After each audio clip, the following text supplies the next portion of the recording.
Welcome to the Clarity Advisor Show, where you'll learn how to grow your team today. Join Ken Trupke and his guests as they discuss what works and doesn't work to grow your team in today's world.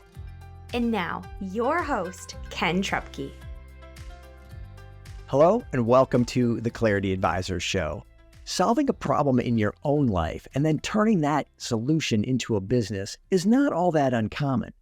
But what's more unusual is doing that in your mid-40s. My guest today, Steven Sashen, took up competitive sprinting after a 30-year break and found himself frequently injured. To try to reduce and eliminate those injuries, he started experimenting with barefoot running. His subsequent success led him to sell barefoot-style shoes online. 15 years later, his company, Xero Shoes, now sells sandals, boots, sneakers, and casual shoes all over the world. So, from beautiful Colorado, welcome to the show, Steven Sashen. Thank you. Happy to be here. Oh, glad to have you. So, let's talk about Xero Shoes. What problem does that solve, and who are your customers? So, I like to say our customers are people with feet, preferably two, but not required.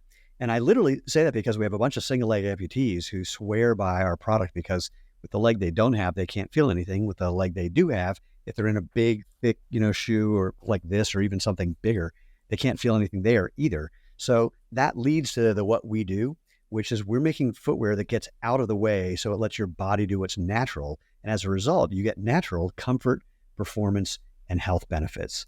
And so the comfort is, for things like not squeezing your toes together. Like, this is a normal shoe and that's not the shape of a human foot. So I like to say to people, what happens if you put a foot-shaped thing called your foot into a non-foot-shaped thing like this? What problems might that create at the end of a long day? And then they tell me like every problem they have with their knees, their hips, their back, et cetera. I go, yeah, we help with that by getting out of the way for proper posture, let your feet be flexible, let you feel the ground so your brain knows what you're stepping on or stepping in. And as you can kind of see behind me, we've got a whole collection of casual and performance shoes, boots, and sandals that people use for pretty much everything you could think of. And I say that because people have done some weird things that I never thought of in our shoes. Well, this is definitely a show that if you're listening, you want to go and check out the video of because you want to see those shoes and the shoes that Steven's holding up. So, well, I think you're touching on what makes Xero unique, but why don't you just take us back and how somebody comes to start a shoe company in the 21st century and then bring us up to the present, and then we'll go a little deeper on things. Okay, well, let's start at the beginning. When a mommy loves a daddy very much, then fast forward to when I was 45, so 16 years ago, I got back into sprinting after a 30-year break, and I spent the next 2 years getting injured pretty much constantly. And a friend of mine, I was living in Boulder, Colorado. This is a guy who's a world champion runner, but in Boulder, saying world champion runner is a synonym for my neighbor because they're everywhere. And he suggested that I try running barefoot to see if I learned anything. And in short, what I learned, and I'm not suggesting people run barefoot, although it's really fun, we can talk about that. But what I learned is something simple. Running barefoot with good form feels good and bad form hurts. And I could tell that I had a bad form problem because my left foot got a giant blister on the ball of my left foot after, like a 20, 30-minute run. And what I've learned is many people would then say, oh, this whole thing is nonsense, I got a blister. But my first reaction was, how come my right foot is okay? And, oh yeah, my left leg is the one that's been getting injured more often. That's interesting. So that next barefoot run, by just kind of paying attention to my good side, the bad side got with the program and all the pain went away. My running got faster, my injuries went away, and I've been a Masters All-American sprinter, one of the the 20th fastest guys in the country for the last 15 years. But in backing up a little, I wanted that like barefoot experience, but without having to argue about whether it's legal to get into restaurants with bare feet, which, by the way, it is. They can have a policy, but it's not illegal. And also my wife was tired of me walking into our white carpet at home with my dirty ass feet. So I made a pair of sandals based on essentially a 10,000-year-old design idea. And then I started making those for other people, and they told two friends and they told two friends. And finally someone said, I have a book coming out, got a contract called Barefoot Running. And if you treated this little sandal making hobby like a business and had a website, I'd put you in the book. Well, I've been an internet marketer since 1992. I built hundreds of websites. I rushed home and pitched this incredible opportunity to my wife, who told me I was a complete idiot and it was a bad idea and insisted that I not do it. And I told her that I wouldn't, and then she went to bed and I did. So that was a little over 14 years ago. And now, we started out with a do-it-yourself sandal making kit. And now here we are again with 55, 56 styles of, casual boot shoes, casual and performance boot shoes and sandals. And really quick, and that all happened, that growth of the product line really happened because when people got our do-it-yourself sandal kit, they said, hey, that's fun, but I don't want to make my own. So I came up with a way of doing, a ready-to-wear version. And they'd say, that's great, but what about when it's fall or cold or I have to go to the office? So we came up with a casual shoe, and it's like, great, what if I want to run? Came up with a running shoe. And literally the evolution of the line has been from people saying, I don't want to wear anything else. Now I need the following. Oh, yeah, it's amazing. I will say I was on the site and seeing the variety of boots and shoes and sandals and casual shoes and hiking, the things I expected, the running shoes and the hiking shoes, but not the casual shoes. And it was fantastic to see all the different ways that I can get that barefoot experience. So you were, before you started the shoes, I mean, you were doing something. Tell us a little bit about your professional career up until that time that you said, I should start selling sandals. Yeah, we don't have that kind of time. I was born at a time where they hadn't invented Ritalin, so I've done a lot of things professionally. I did magic for a living. I was a street performer for a living. I did stand-up comedy for a living. I got a master's degree in film. I'm trying to do this really fast, and I'm leaving out a bunch of stuff. I got a master's in film and invented a piece of computer software for film and television writers. I became an internet marketer and taught internet marketing. I had a television show for a while. Me and another guy, we co-hosted a show called Disc Doctors. It was like car talk, but for computers and on television. And then in around 2000, 2001, my wife and I started doing some, kind of clever real estate investing with another person. And that allowed us to retire on cash flow, basically. So from 2001 to 2009, we were happily not working for a living. Although during that time, my wife wrote an award-winning book. I was teaching classes in meditation and financial psychology, and I know I was doing other stuff as well. So just, in fact, I was just mentioning to someone who's known me during all that time, we were about to really promote the meditation course. But what I found, this is going to sound weird and it's kind of tangential. What I found is the better you get at doing something like teaching meditation, where you can really have people have a very impressively altered experience very quickly and easily, then the more popular you get, the more people want to show up to prove that they're broken and they want you to agree with them. And they couldn't make me agree with them.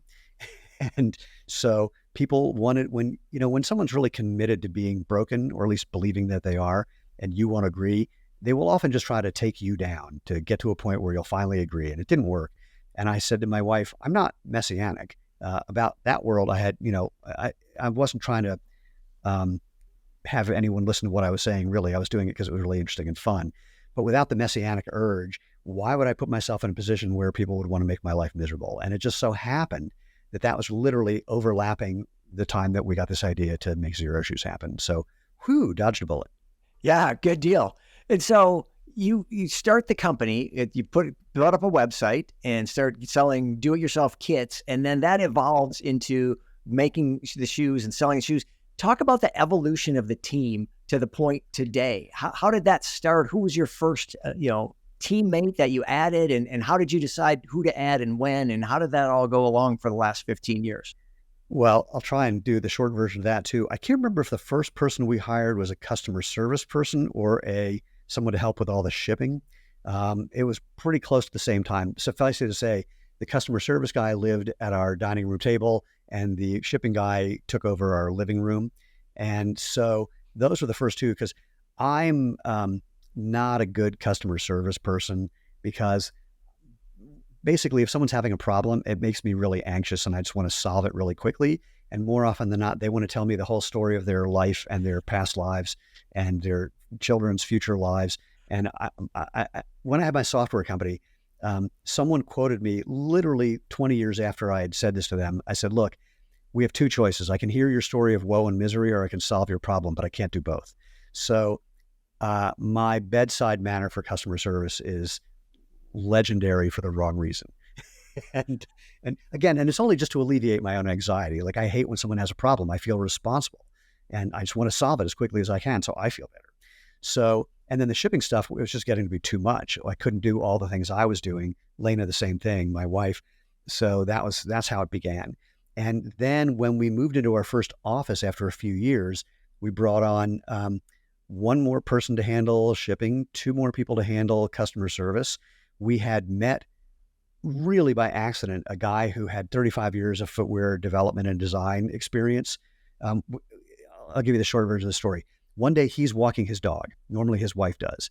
A friend of ours is walking his dog. Normally his wife does. So when the dog started hanging out, the guys started talking. And this guy says, well, I used to be the head of global product design at Crocs. And our friend says, oh, my friends Steven and Lena have a shoe company, which we didn't. We were at that time selling sheets of rubber and string with instructions on making a 10,000-year-old sandal. Anyway, this guy Dennis hands our friend a napkin with his phone number on it. And I just sat on it for months because, like, what's a guy who's been in footwear for 35 years going to want to do with us? I finally called him just on a whim. We got together for lunch, and he talked about how our sandals changed his life, changed his wife's life by letting their feet do what's natural. They were running again for the first time in years, and other issues they had gone away. And I said, man, it would be great to find someone like you, but like 30 years younger, who's just getting his feet wet. He goes, what about me? I said, I can't afford you. He goes, I just retired. I went, you're hired. And so he was our next big hire. And then I started bringing on friends of mine to handle marketing stuff along the way. So they were outsourced people. So fundamentally, the growth of the company has been more customer service people, additional people helping develop product, we prematurely brought on wholesale salespeople. We didn't know we weren't really ready for retail. And so people came in to help us with that. Eventually brought in additional people on the tech side. I mean, it's, the various departments. Actually, I'll tell you this one.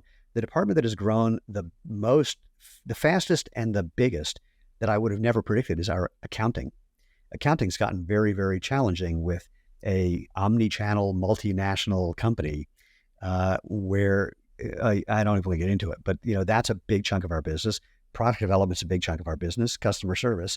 We now have an office in Prague, so there's 20 people over there doing their thing. We have our warehouse that we manage in Denver, and then we have a couple of third-party logistics facilities, one in Czech Republic, one in the UK, and we have distributors all around the world. I mean, it's all just grown, frankly, not fast enough because we didn't have a whole bunch of money behind us to bring people in.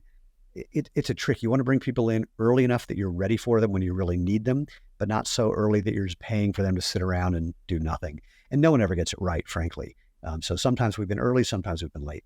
Okay. And now there's like 100 of us around the world. Yeah, that's what I was going to ask is what's the total team? So that's an incredible growth, even over 15 years to go from you and your wife with an idea to over 100 people at a global operations. That's really impressive. Well, coming from nowhere, having no experience and no cash behind us, people keep saying to us, you can't keep growing at the rate you've been growing for all these years. And I say, I know it should be much faster. And they think I'm kidding. But the next 2 years, if the things that we are about to sign on the dotted line for, if they pan out the way we expect, I will be sending emails to people like I've done repeatedly with the subject line, is it too rude to say I told you so? Well, at least you have a sense of humor about it all. That's good. It helps. Well, with growth from 0 to 100 or 1 to 100 over these years, I'm sure there's some lessons learned and some stories to share. So we'll get into some of that on the other side of the break. Stay with us. We're talking with Steven Sashen on the Clarity Advisor Show. Is your business where you want it to be or on track to get there? Clarity Advisors helps business leaders improve communication and get your team aligned and engaged for greater success. We specialize in helping you streamline your sales and operating systems to improve efficiency and grow your profits. Call or text Ken at 616-822-2998 to have a complimentary 12-minute call to see what some clarity could do for you. Okay, welcome back to the Clarity Advisor Show. Today we're talking with Steven Sashen, founder of Xero Shoes, a barefoot running shoe, and sandals and boots and casual shoes and all sorts of things. So, Steven, before the break, we were talking about growing the team. Share with me some of the things that worked well as you scaled up, and then maybe some of the things that didn't go as well. The biggest thing that's worked well is I have two weird little policies about hiring. One is I only want to hire people who bang down the door because they want to be here. And I mean, literally, and I used to, when I would say that to people during interviews, because I can't keep a secret, I thought that it would kind of, poison the well or whatever the opposite of it is, and they would just artificially come and tell us, oh, we really want to work here. It never happened. It usually scared people away, I found. But there have been a handful of people who literally, begged to work here. And that's always worked out really well. Their roles have changed as they figured out what's going on in the company, et cetera. That's been great. The part that doesn't work well is what we're doing is unusual in many, many ways. The product is unusual compared to, quote, normal shoes, which, by the way, have only been around for 50 years. So not for only 0.00025% of human history. But regardless, when we deal with people who are coming out of the footwear industry or even just out of the marketing world, and I guess I can talk about each of those separately, what people tend to do, they want to come in and show how smart and good they are and inject what they've done or what they know, usually before they really understand where they now are, what the brand is. So I have this all the time we've had this on the product side where people come in and go, oh, you have to make things that, thicker with a bunch of cushioning. It's like, no, that's not going to happen. Or you have to make things that look exactly like something else. So we hide things so it looks identical to some normal shoe, but it's really not. I go, well, no, because then when it's on the shelf, nobody's going to know the difference. So it has to look like us. Or on the marketing side, the challenge that we have is, and I literally just did a talk with a whole bunch of really smart marketers yesterday. I said, how many of you have ever had to write ad copy for people where you need to make them unbelieve things, where they think that everything that you say, they think you're wrong? What do you do about that?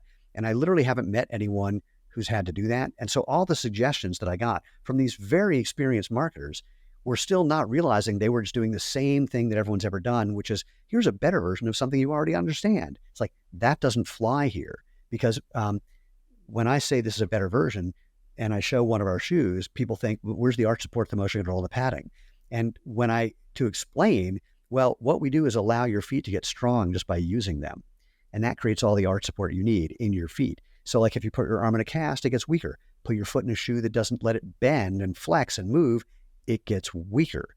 And that's not good. Or if you have all these nerve endings in the soles of your feet, more than anywhere but your fingers, tips, and lips, that's so you can feel things. So your brain knows how to move your body efficiently and effectively and quickly by getting the right feedback. How much can you feel through a half an inch to an inch or 2 inches of foam? And people go, oh, well, nothing. So if I get people to think kind of logically about what they've been doing without talking about the specifics of like motion control or arch support, just the principles, then they're curious enough to go, oh, okay, let me check it out. But literally, I haven't met anyone else who's had to write ads like that before.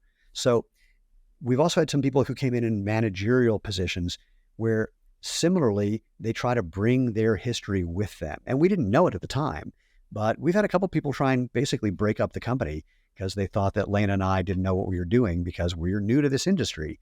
And one of them called me a year and a half after they stopped working here and said, I need to apologize because I tried to start my own thing. And the whole time I kept thinking, what would Steven and Lena do? And then I realized, oh, I was trying to get you to do what I thought was right from my history, but it wasn't appropriate. It's like, bingo. So that's been the problem. And the other one I mentioned is just bringing people on too soon because we were naive. So bringing on a salesperson where we thought we could get our ready-to-wear, even our do-it-yourself sandals, let alone our ready-to-wear sandals, into retail. And retail wasn't really interested in us for two reasons. One, it was kind of a weird product in their mind. And two, we were so young as a company, a lot of these bigger brands or bigger outlets, they wanted more confidence that we were going to be around in 5 years. They wanted us to be bigger so that they had seemingly better odds of knowing that we'd be around when they really needed us. So those are the biggies. Okay. And what has worked well? What they say, insist on people knocking down the door to get in. Is that how you're finding people? And are they doing that? And have those people worked out? And I'm just curious about all the things that you've done well to grow a team over these years. It's what I can say is like the people, and I forgot one thing that I hinted I was going to mention, so I will, but the people who know the footwear industry, they know that and there's other companies, not just us, doing natural movement footwear, but they know this is the real deal. They know they can tell the truth when they're here. They don't have to have some big thing of foam and say, this is going to make you run faster, knowing that it won't. In fact, I was in a panel discussion and there was a guy from Brooks next to me And he said, we're just trying to make shoes that feel comfortable and propel you forward. And I literally grabbed the mic from him and I said, can I be obnoxious for 20 seconds? He said, sure, go for it. I said, nothing propels you forward other than your feet and legs. You can't violate the laws of physics. And I hand the microphone back. He goes, yeah, okay, we can't violate the laws of physics. So the people who typically find us, if they aren't already hip to what we're doing and want to be part of this, and let me back up a half a step. My wife has a great line. There's enough shoe companies in the world. We don't need any more shoe companies unless your shoes change people's lives. And we literally have tens of thousands of testimonials, reviews, emails, phone calls from people saying exactly that. So people either know that and are part of that and want to be part of us promoting that, or they get here and if we think they're a good fit, we put shoes on their feet and we wait and see what happens. And if they don't come back going, oh my God, we don't hire them. Now, for certain positions, I have a question that I ask that's actually been really helpful.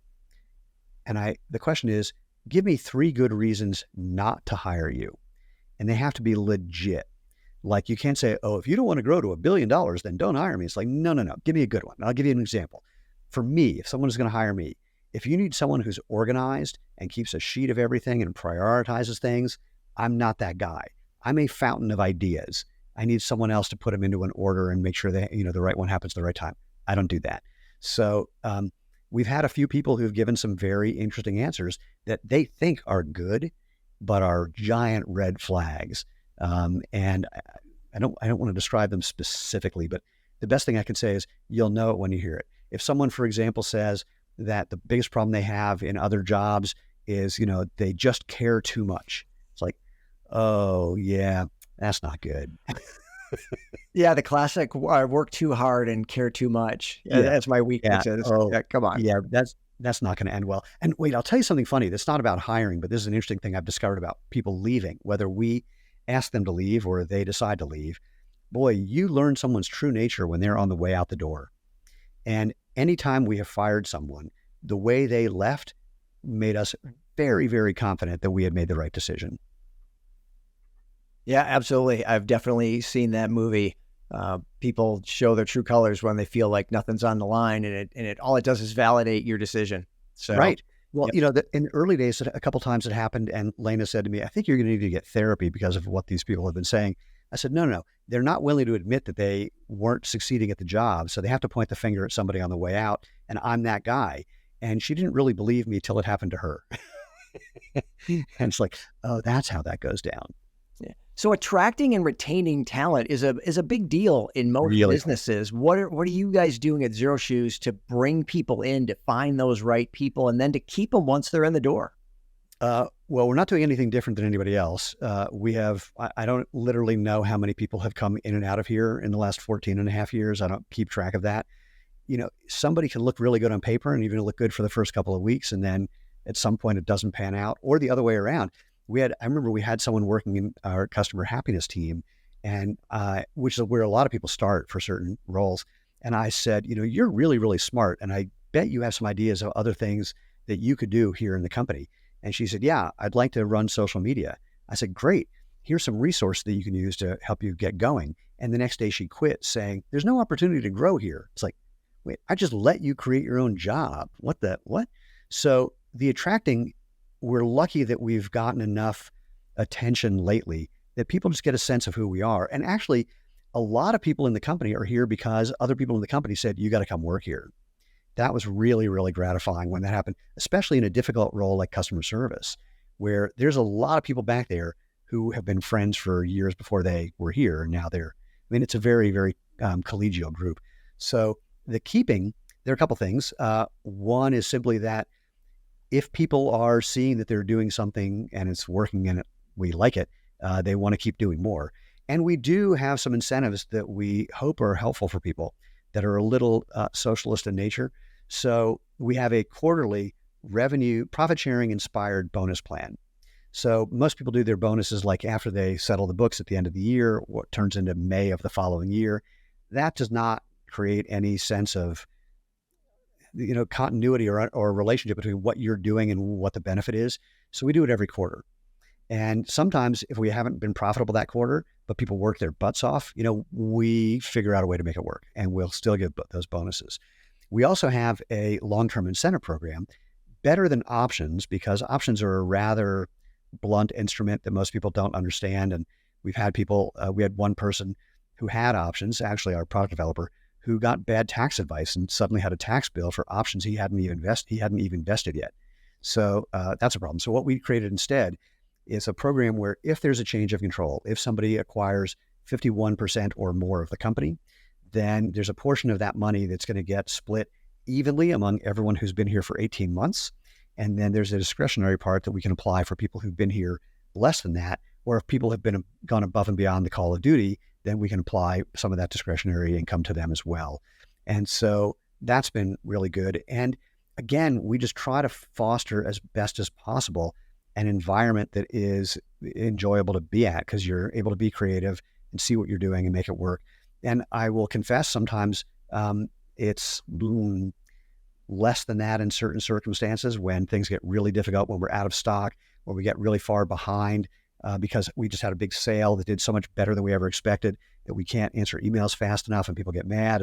Or if I've just got too much on my plate and I roll my eyes at somebody or express my frustration about something that I've had to say 10 times, I'm no saint. I will confess, but suffice it to say, I'll say it this way. Every business rises to the level of the neuroses of their founders. And one of mine and Lena's is that we treat people like they're friends of ours, not with this hierarchical something or other. And fundamentally, that's great in building a nice familial sort of thing, but it's also problematic for people who are looking for that kind of corporate structure. And I will say or do things that are not corporate friendly, if you will, because I don't know I never had a job. I mean, all I've ever done is stuff that I've made up. So I don't know what it's like to be in a corporate environment. And I frankly wouldn't survive there anyway. So at some point, the company is going to seriously outgrow me, is the bottom line. And I'll stick around and do the parts that I am good at without having to do the parts that make the HR people want to blow their brains out. So good. So one thing that caught my ear along the way there was customer happiness. Tell me how you came up with that phrase and why that's part of how you guys think about customer service. I wish I could tell you how I came up with it, because I did that like practically on day one. But, that is always our goal, is to help keep people happy especially when they're calling and they're unhappy. And part of it is also, when we started the company, the thought was it was very important for us to provide a good customer experience.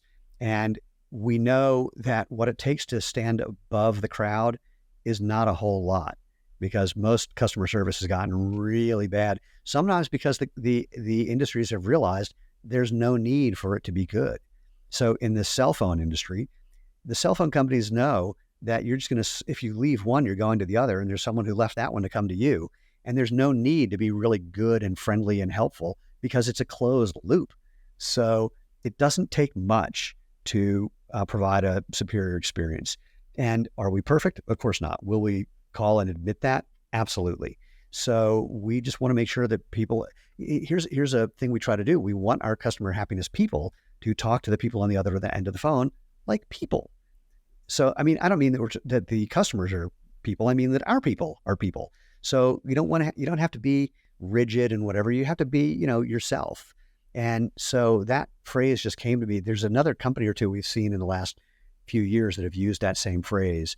But it just seemed kind of like the obvious way to frame it, because that's what we care about. Yeah, it makes a ton of sense. And it speaks to how you think about customers. And when I saw that on your website, I thought, okay, they're customer focused in the best sense, not in the cliched corporate speak sense, but like actually, because you went out of your way to say that. It was intentional that you said that. And so that means something. So let's be clear, that doesn't mean the customer is always right. There's times where we will say to them, yeah, I know you want to do that, and we just can't do that. It just doesn't work that way. And then they get all mad. And my favorite thing is, because what's happened, I've been selling things online since 1992. And what's happened is, thanks to the magic of social media in particular, people have become much more entitled, much more willing to whine and complain online rather than get their problem solved, assume that you are there to be an obstacle to them getting some sort of resolution. And there have been times where, someone has said, well, I'm going to get online and tell everyone about this experience. And we've gotten to the point of saying, just send me a link. That's cool. I get it. And that, like, what? I go, And now I understand we just can't do what you want, but let's make sure that people can see both sides of the story. And then they usually recant. Okay. So you start the company because you're looking to solve a problem that you're having with your running, and it evolves into a full-blown shoe company. There had to have been people along the way saying, you can't get into the shoe industry. It's full. There's already enough shoes out there. That's not an industry that makes any sense. What happened, or how did you respond when that happened with people? When they told you it was just a bad idea to go into this business? Well, it started that way. At the 7-month mark, we had met some guys who'd been in the footwear biz for 35 years, and they were sitting around our corporate boardroom table. And they were giving us a bunch of advice because they said, look, we believe in you guys and we believe in what you're doing. Natural movement is the most important thing and no one is doing it. We would start this business with you, but we've been in footwear so long that we're not stupid enough to start a shoe company. And Lane and I said, yeah, we know we're hyper optimistic and naive, but that's the way things get done. So away we go. Now we're good friends with them still. And I call them on a regular basis to say, why didn't you tell me? This is a very, very difficult industry for a lot of reasons. And all I can tell you is to this day, people tell us this doesn't work. You're not going to make it.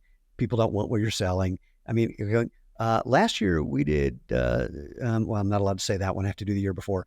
The year before last, 2022, we did just shy of $50 million. And we're still growing well, is the best thing I can say. So it seems like reality is getting in the way of your belief about what's going on. And the interest in barefoot shoes, if you look in Google Trends, is at an all-time high, both in the US and worldwide. So what's driving it is not the opinions of all the people in the footwear industry, but people. And so they're starting to get the hint that there's a there because we've gotten to a size that, frankly, what we've done in terms of building out the product line, the kind of behavior that we get from our customers, namely almost the majority of our sales are from repeat customers who own a disproportionate number of our shoes. We are, the way they say it in the industry, we have a disproportionate share of their closet. There are people who will not wear anything else and they've gotten rid of every other product. And then they tell other people, and that's another big chunk of our sales is referrals. And that's just unheard of in this space. There are very few brands that have the breadth of the product line that we have where it's working. So I think this is going to sound funny. I think literally the last 9 to 12 months is when the industry has stopped saying you're completely full of it. So is the plan to continue to develop new styles and colors and or is it to ramp up the marketing? Have you kind of defined the product, the breadth of products, the product line, I guess? What's the strategy going forward to continue to grow? I'm curious. Yeah, see, that's so cute. You try to prioritize, and I'm going, those things are not mutually exclusive, or they are mutually exclusive, but they run in parallel. We're doing all of the above, and in ways that people have thought were here. I'll say it this way. So there are, how can I say this without getting in trouble? There are people who are closely connected to the company who behind my back tease me about things. There's things that I said, oh, here's what's going to happen. And they go, yeah, right. We don't buy that for a second. And now they're starting to happen. So we are simultaneously continuing to grow the line based on, again, what customers tell us and where there are holes in the line that we see that we could fill, in part based on the success of some, especially the casual products that you mentioned before. It's like, oh, we can expand on those now that we've proven that we can do it. And the marketing side, we're looking to ramp up that quite a bit. We're hiring right now, or looking to hire right now, a number of people on the marketing side, frankly, to get me out of the day-to-day operations of all that. So that can be handled without all of my, frankly, overwhelming people with 50 ideas a day. And one of the roles that we have both on the tech side and the marketing side is someone who literally just takes everything that I say, here's an idea, and puts it somewhere for another person to then prioritize. And I just get out of the way. It's like, here's the idea, knock yourself out. But we have a system for deciding what to do based on what the time to implement something would be, the cost for implementing it, what the potential upside is, and what the opportunity cost has been by not having something like that. So that gets taken care of. So it's all of the above. Our European business is growing like crazy. So we're focusing on that as well. We have a new UK business that's starting to grow really well also. So the gist is, I'll say this in a funny way. We talked to someone about doing wholesale sales for us. And he said, well, when it comes to sales, what do you want to do? Where do you want to focus? And I said, no. We want to do a little bit of everything until we see where to focus, because the market is telling us, not because we have some idea. I've watched in the last 14 years a bunch of footwear brands come and go because they thought, I'm going to do it this way. And that was a dead end, and they didn't know it, and they were overcommitted to that dead end. So I'm a, go where the tide is taking you kind of guy. And the tide is taking us in a bunch of different directions. I mean, we're doing some things now with professional athletics that we'll be seeing hopefully this fall how that pans out. And if that works the way we expect, I don't even know how to describe what a difference it's going to make to our business, and could literally change the direction of what we're doing significantly. It's not going to be a pivot. It's not like making a 90-degree turn, but it's going to be an expansion in a direction that no one thought was even remotely possible. And now we're seeing it's probably the best bet we have, because frankly, pro athletes, any edge that they can get is valuable for them. And they're seeing that letting their feet do what's natural, to build strength, to build agility, to build balance, et cetera, is giving them an edge. So they're suddenly adopting this stuff much faster than any other cohort.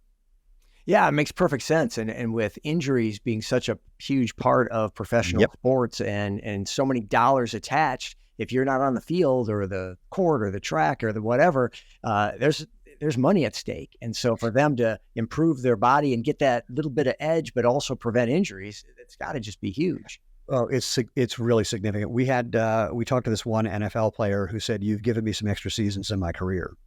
And we had people from the NBA, managers, say, yeah, if you can prove that you reduce injury and improve performance, we've got a bunch of NBA billionaires who want in on this. And I said, well, geez, we've already done it 3 times. How many more do you need?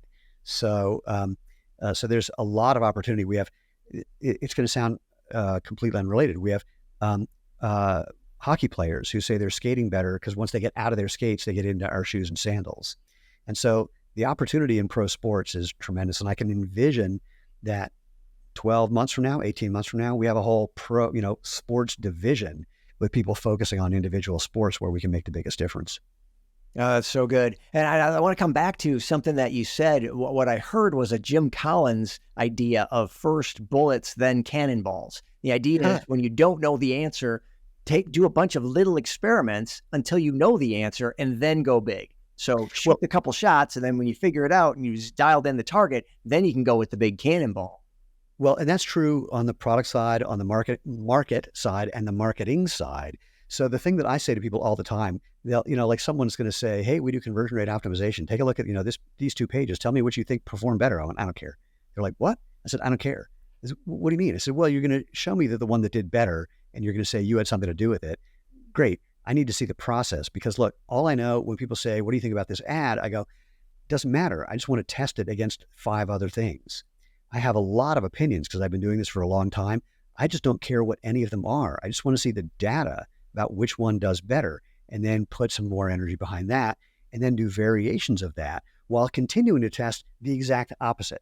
Because like when someone says this is best practices, I know I'm not going to do that, because by the time it's best practices, it's on the way out the door. That ship has left the dock.